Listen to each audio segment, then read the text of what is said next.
person steal for TV, see video, but you can still come back. You they defend them, and you want them to say you be Muslim. If they call prayer, you go come. Now them they day in front of so.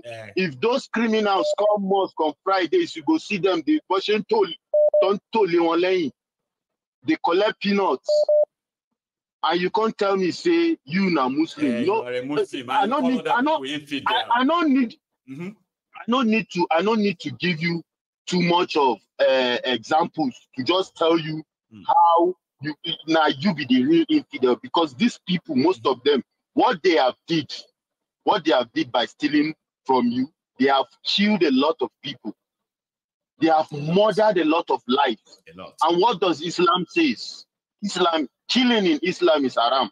But those people, they have murdered a lot of people. Those people, they have supported a lot of the terrorists you are having today. They have supported them, and they are still sponsoring them, and they are killing you.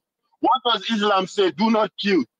Yeah, but now you are supporting those people that are paying those people to continue to put you in because they are Muslims. And you come out, you want to cry, and you come out to call other people. Because somehow somebody told you that a worse Muslim is better than the best infidel. It doesn't even make any sense. Exactly.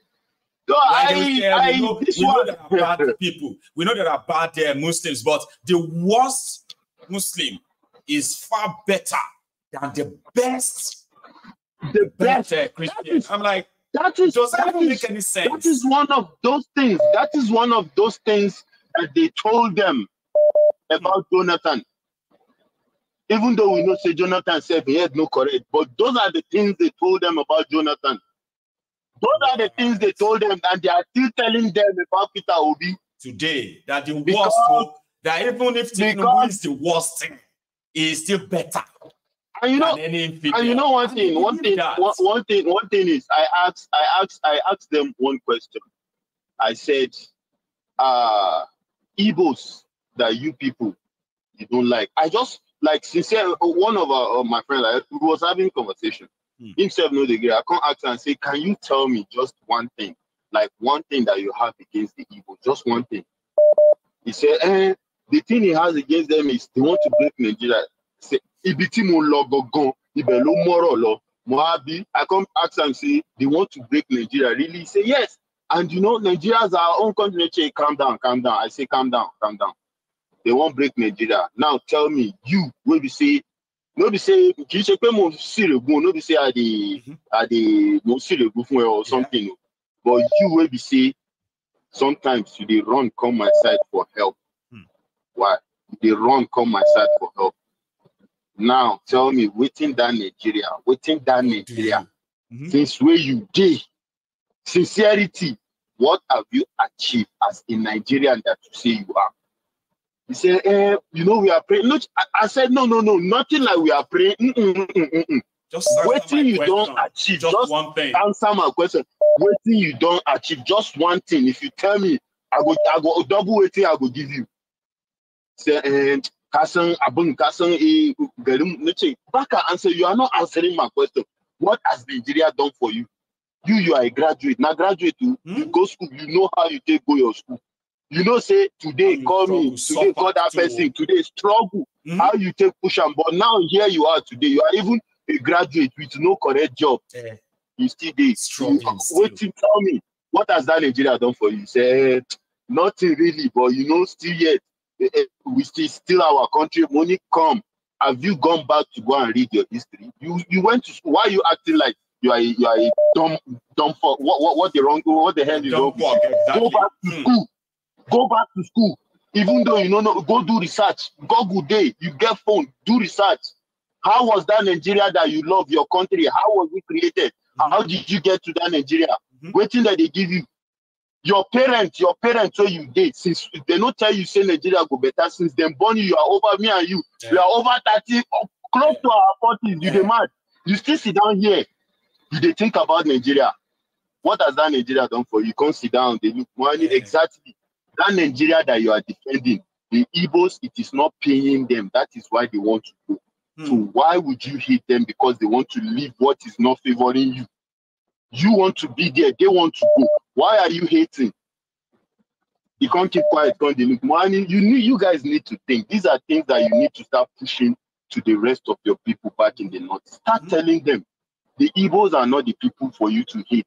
The people you are supposed to hate are your own leaders from the same place that you come out from. Yes. They are the criminals that have put you in this situation. There is nothing. An Igbo man did not come to your place and come and contest and went to Abuja and start stealing the money that he's supposed to use for you. He didn't do that. No. Nothing concerning Igbo. Themselves, they face their own problems. That is why you see people like Nnamdi Kanu came out and they are fighting those criminals from their various states. Yes. Before the Nigerian government intervene and start prosecuting him.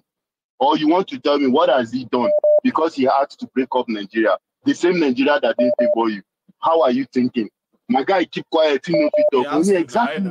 If you can sit down and think about things, if you can sit down and think about this, sit down and think about this. Every day of your life, continue waking up and thinking about this. Probably you will have some good mind to understand that these people you are hating on, they are not people. They have no business with you. They have no business with you. Thank you so much. We need to do these people. That we need to work on these people. And me on my own side, I did try because any one of them I catch with conversation. Well, be here that you know if you win me for that conversation because that's in Nigeria where you believe. Now I go use defeat you. No alarm. Good job there. Yes. Sure. Thank you so much. All right. Good one. So that's Ahmed, ladies and gentlemen. I have another caller though. Thank you once again. I have seen improvements on how we are now reacting to this clip, and I'll continue to say thank you to all of you who left the comment section to go and drop their own offering, which is liking the video. Okay. Once you have done it once, you don't need to do it twice. Once is enough. I thought I have a caller. Do I see you there? Hello. Hello, Mike. How are you? Hello, sir. Baba. How are you doing today? I'm very well. Thank you so much for asking. And how are you? Yeah, fine. I've missed so many of your program that and I want to contribute, but unfortunately, the phone couldn't go and I couldn't get you. One was those, this few topics then, right? But you can still kind of share your own opinion that you are here, right? It doesn't really have to be what we are talking about tonight, though, right? Okay. So you can pick it up and just say, well, I want to say something about that, and all of us will listen. Okay. Yes, sir. What has to do with this issue of religion? Especially when you talk about Christianity, you know, one thing I just want us to clear here, because people now look at every Christian, every pastor as if these ones have committed one crime or the other. But what is happening today, I want everybody, to note, everybody those in the platform, that if it doesn't happen, that means that the Bible is not true. Because already in the Bible that this thing must happen. It must come to pass. That you will see, because the Bible says that it said that on the last day, people will come to say, we do miracle in your name now. We do this in your name now. He said, go, I don't know you workers of iniquity. So that is how it is. So, and again, when we look at pastors, we know, there are some pastors, just like what is in the Bible. When Elijah was saying that, I'm the only person, that have not bowed my knees to Baal, but God to his shut up. They have reserved 7,000, who have not bowed their knees to, their knees to Baal. And of course, we have them in Nigeria that, if there are some silent people, silent pastors, you don't even hear of their name, but they do things underground that they don't publicize, they don't shout, they don't do handbeat, they don't do beatboard. They just, I know of a pastor that he doesn't, I was listening to a program that he did one time. A state government invited him to come and conduct a sort of a training on leadership for their workers. He said before he left, said the Spirit of God told him that, number one, don't collect any money from the state government. Number two, make sure that you provide the materials free. Number three, feed those the people you are going to train. And the man complied, and he did what the Holy Spirit told him. So those are the kind of people, but they don't make noise. You will never hear their names. You won't hear their names. And they are in Nigeria here. So that is number one. As regards ethnicity, this ethnicity, thank God for what Ahmed has said. So It's so rampant. I'm a victim. If I should tell you my own story, we will not live here today. I school in the north. I'm a victim of that particular thing. If I would just summarize it, I went to a university in the north. I had the best result in my department, in my faculty, and I even won award. But unfortunately, I was supposed to apply as a junior lecturer, which I did. But what did they tell me? I am not from that place, so you cannot be employed. And that was the end of the story. They said it to my face. They said it to my system face. Of a thing, right? It's not a quota system. A question of issue of they just hate this one. I saw a lady was saying that when they have good result, they want to be applying to this university, and we are the one who hid their files, and they will never get job in the university. That is it. And when you look at them, it's so unfortunate that when you look at those schools, they don't go to school. Actually, in the rural area, they don't go. They don't go to school. I will tell you an experience. I was a teacher in one of those schools. So one day, our vice principal went to the state capital to go and attend a meeting. And they said they complained there that, we don't normally know that the local government are funding the feeding of these students. They feed them free. The local government is funding their feeding. And the local government, they don't even have those numbers in those schools. They say, okay, what do we do? Because they have already asked the local government to be paying 80% of the feeding allowance of those students. So they said, okay, go and do it the way our vice principal came. He told our principal, the north is very divided. In that state, we have Christians in the south, we have the Muslims in the north. And they said, okay, go and, the principal said, okay, he told the vice principal, go and do it the way you like. I just saw that they start calling southerners in the school to the office, start giving them letter. I will ask this one, where are you going? He said, it has been expelled. This one has been expelled. This one has been expelled. The one that are doing, representing us in yes, the one that are representing in competitions like this literary and debate program and all the rest. Right. They said I'll be expelled. I said, what?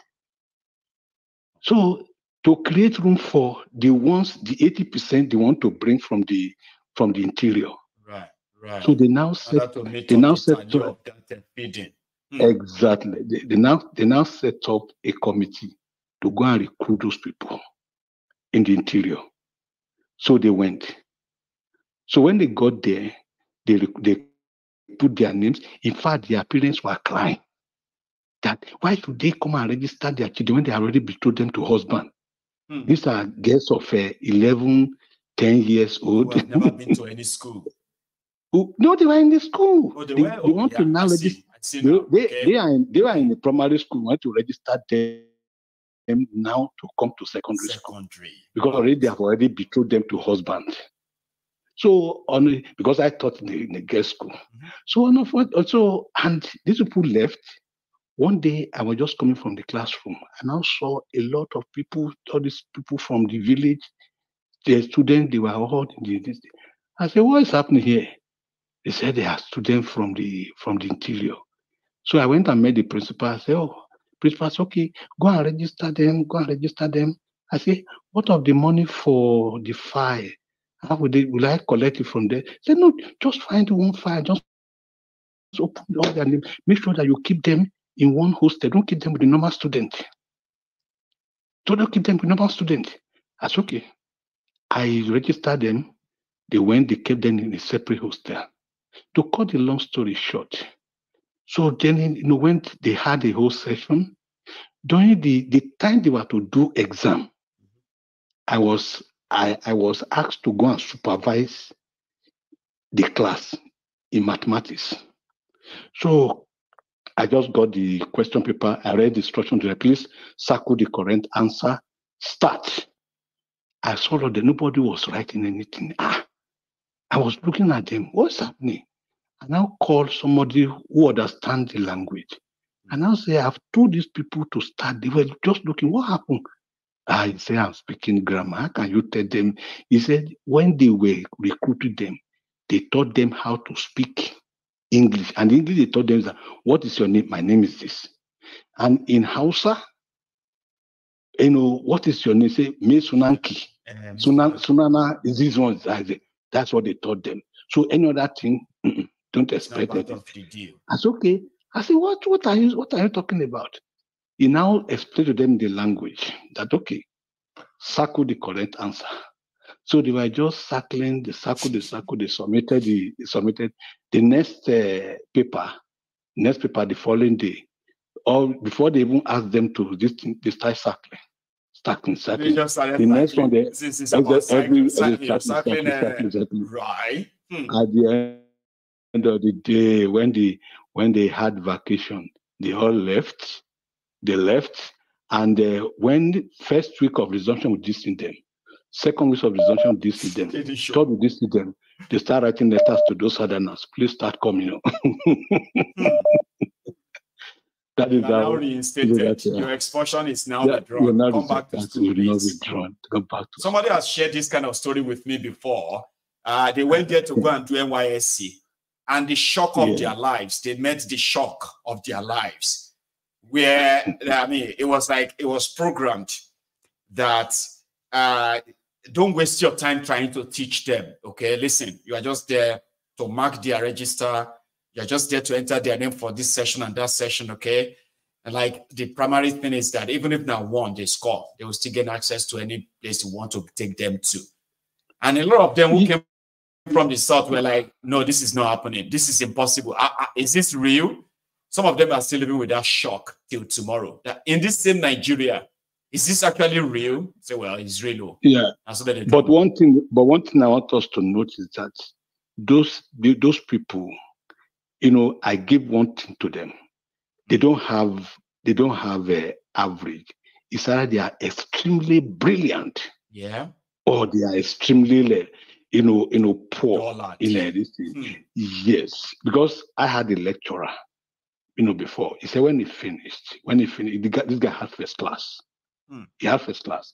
They posted him to to Cross River, other education. He said when he got there, he introduced himself. Is this? I am this. He said I'm from so university. He said, I'm from so state. He said the students, oh. He said he was so disappointed.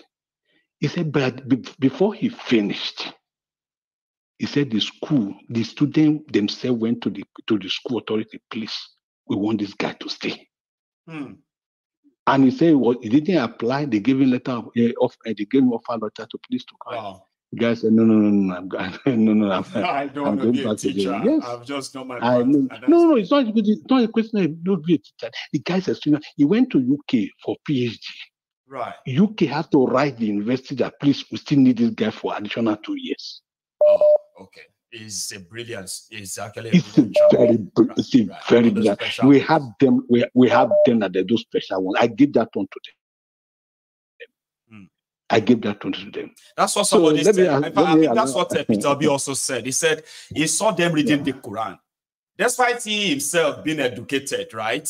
He believes that studying the Quran, learning how to read and write it, is the most difficult knowledge you can acquire. But he saw children that the same brain that they could use to kind of learn the Arabic, read, understand, and write it. They can use the same brain to actually study medicine, this, that, and they will still excel. But there's a systemic arrangement that they wanted to keep making them look inadequate in order to fit in the agenda that they have set for a long time. That's my own belief. Yeah, but the question is that one thing we have to notice this. You see, one thing we have to notice this. In that place, it's very unfortunate that in some states in the north, the ones who are from the southern part of that state, they are so being discriminated against. So discriminated against that, if you see, something happened one time.